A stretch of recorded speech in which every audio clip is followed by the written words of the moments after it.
Now in second part we will read the question answer of this poem Unfolding Bud. First question is that who is the poet of this poem Unfolding Bud? कि unfolding bird जो poem है उसके poet कौन है? हमने starting में पढ़ा था कि इसके पोइट कौन है? Naoshi Koriyama is the poet of this poem unfolding bird. कि अनफोल्डिंग बर्ड जो पोएम जो है उसके पोएट जो है वो कौन है? Naoshi Koriyama. सेकंड क्वेश्चन है what does this poem tell to us? कि जो पोएम जो है वो हमें क्या बताती है? ये भी हमने स्टार्टिंग में पोएम में पढ़ा था. वैसे ये इंट्रोडक्शन अबाउट द पोएट जो है उसमें हमने ये पढ़ा था कि ये पोएम जो है वो हमें क्या बताती है? This poem compares the flowering of a water lily to the process of understanding a poem.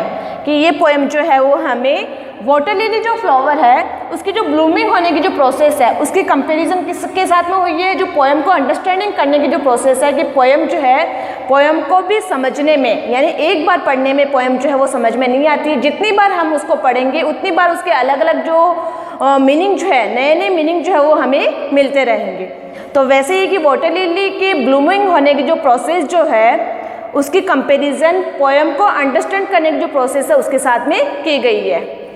कि वाटर लिली जो है उसको भी खिलने में टाइम लगता है. वन डे थोड़ा खिलेगा, सेकेंड डे थोड़ा बड़ा होगा, फिर बड़ा, फिर मतलब लास्ट उसका जो कम्प्लीटली जो उसका साइज जो है वो जैसे जैसे डे पास होते रहेंगे, जैसे जैसे दिन बीतते रहेंगे वैसे वैसे ही अपना साइज जो है वो ले लेगा. और दिन बीतने के साथ ही उसका जो कलर जो है वो भी उतना ही डीप मतलब गहरा होता जाएगा. तो इस क्वेश्चन में बताया कि ये पोएम जो है वो हमें क्या बताती है? कि ये पोएम जो है वो वाटर लिली जो फ्लावर है उसकी जो ब्लूमिंग होने की जो प्रोसेस है उसकी कंपैरिजन पोएम को अंडरस्टैंड यानी उसको समझने की जो प्रोसेस है उसके साथ में कंपैरिजन की गई है. नेक्स्ट का थर्ड क्वेश्चन है does the water lily open up quickly over A night और ए डे और gradually over a few days? कि वाटर लिली जो है क्या उसको ब्लूमिंग होने में एक दिन लगता है या एक रात लगती है या कुछ दिन लगते हैं? तो हमने क्या पढ़ा था कि वाटर लिली जो है उसको पूरा ब्लूमिंग होने में यानी पूरा उसको खिलने में थोड़ा समय लगता है. तो आंसर इसका क्या होगा? The water lily blooms over several days. कि वाटर लिली जो है उसको ब्लूमिंग होने में यानी उसको खिलने में थोड़े दिन मतलब सेवरल डेज जो है यानी थोड़े दिन जो है वो लगते हैं. नेक्स्ट फोर्थ क्वेश्चन है how does the water lily look like? कि वाटर लिली जो है वो कैसा दिखाई देता है? कैसा दिखाई देता है वाटर लिली? ये भी हमने पढ़ा था कि the water lily looks like a lotus on the surface of water. कि वाटर लिली जो है वो कैसा दिखाई देता है? जैसे पानी में कमल का फूल जो है वो खिलता है वैसे वाटर लिली जो है वो उसके समान दिखाई देता है. तो समझ में आया? What does the water lily look like? The water lily looks like a lotus on the surface of water. कि वाटर लिली जो है वो लोटस जो होता है जो कि कम पानी में खिलता है उसके जैसा दिखाई देता है. अब नेक्स्ट क्वेश्चन जो है स्टूडेंट्स वो है नेक्स्ट क्वेश्चन फिफ्थ है वो है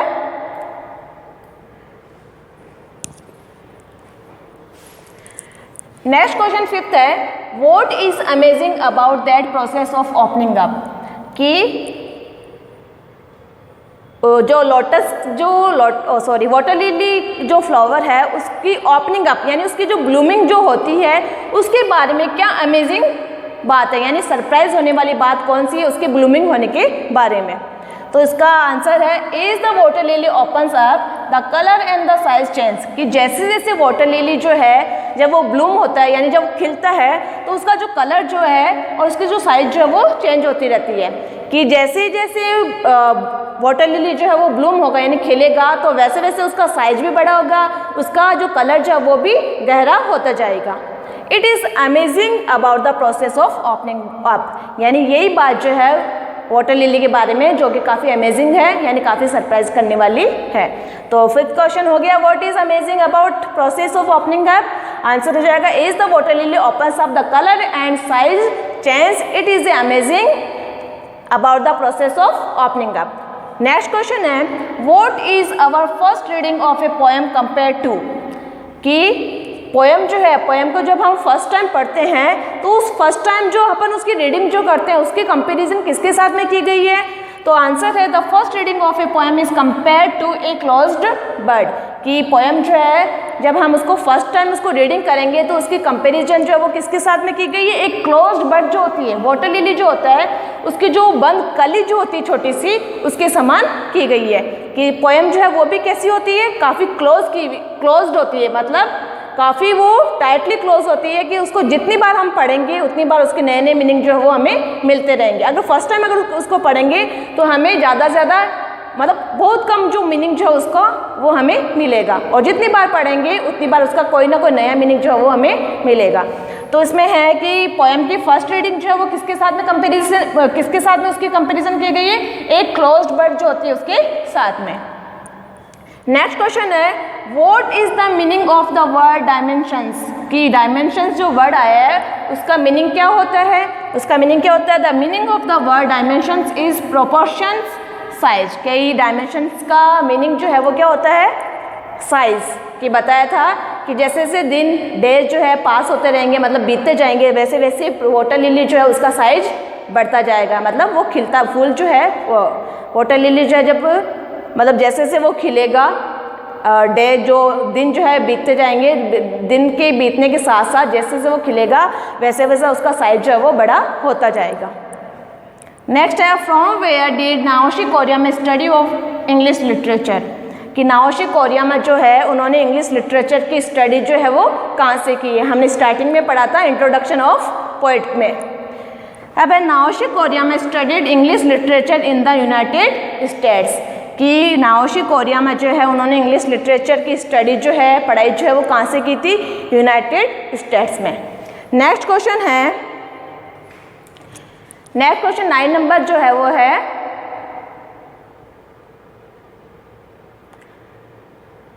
9 नंबर में है,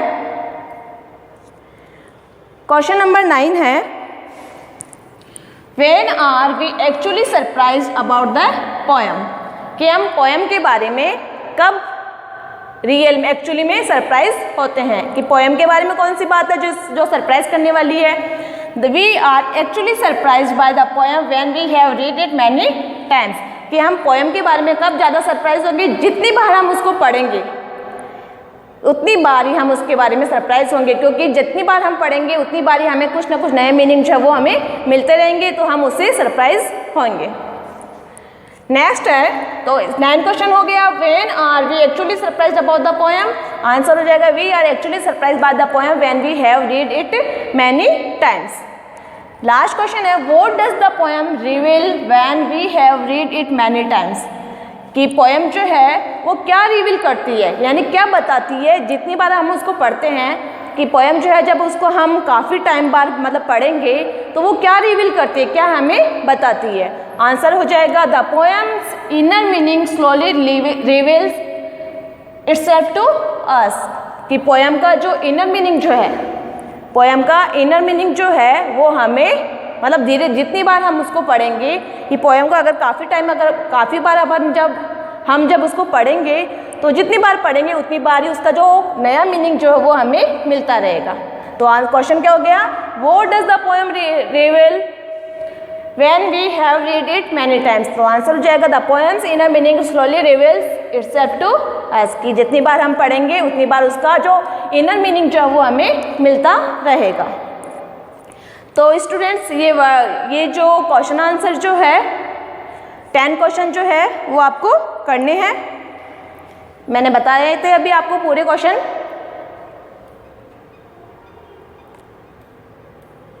इसके जो 10 क्वेश्चन जो है, ये सारे जो 10 क्वेश्चन जो है वो आपको अपनी नोटबुक में करना है।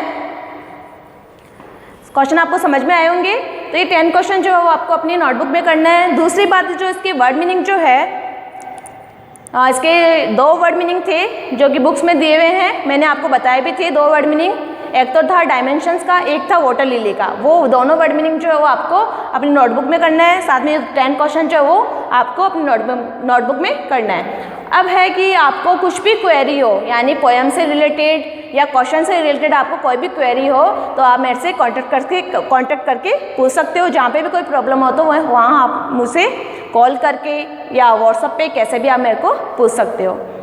और पोएम को अच्छे से रीड करना और वीडियो को केयरफुली सुनना तो आपको समझ में आएगा, नहीं समझ में आया तो आप पूछ लेना। और दूसरी बात कि स्टूडेंट जो ये कोविड-19 जो चल रहा है, बीमारी जो चल रही है, उससे अपनी सेफ्टी बनाए रखना। अगर ज़रूरी हो तो ही बाहर निकलना, अदरवाइज़ आपको नहीं निकलना है। और इसके जो भी प्रिकॉशंस है, अगर बाहर जाओ तो अपनी सेफ्टी के साथ में जो भी प्रिकॉशन जो है वो लेते रहना, जैसे मास्क का यूज़ करना है, सैनिटाइज़र का यूज़ करना है। और जो हेल्दी फूड जो है, जितने ज़्यादा हेल्दी फूड लोगे, सैलेड वगैरह, फ्रूट्स वगैरह, और जो भी विटामिन सी की जो भी होती है खट्टी चीज़ें, जैसे फ्रूट्स में जो भी है, नींबू पानी जो है, और इनका यूज़ करना है। हेल्दी वाला दूध पीना आपको, और मोबाइल्स का यूज़ ज़्यादा नहीं करना है, केवल स्टडी के लिए यूज़ करोगे, उसके अलावा आपको मोबाइल्स का यूज़ नहीं करना है। ठीक है, okay, thank you, take care. ठीक है।